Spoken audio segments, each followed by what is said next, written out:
হচ্ছে আমাদের নবীদের আমল থেকে শুরু করে নারী পুরুষে কিন্তু সমানভাবে কাজকর্ম করে আসছে।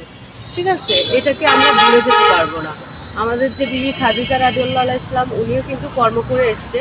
তখনকার যে পোশাক ছিল, তখনকার পোশাক আর এখনকার পোশাক অনেক ডিফারেন্ট।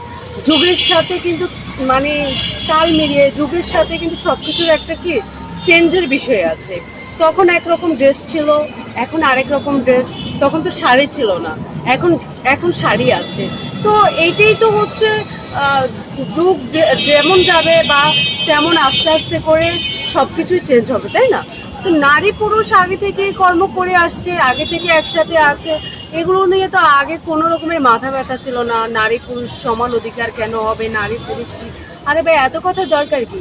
আর আরেকটা প্রশ্ন হলো, নারী পুরুষটাতে কি, হয়তো লিঙ্গটা চেঞ্জ, দ্যাটস অল, কিছুই না।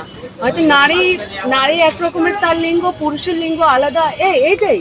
আদারওয়াইজ কর্ম কর্ম যে কোনো কিছু হোক, সেটা নারী পুরুষ উভয় মিলে করতেই পারে। এটা ডাজন্ট ম্যাটার, এটা কোনো ইস্যু মনে করি না। তো আমরা দেখেছি যদি একটা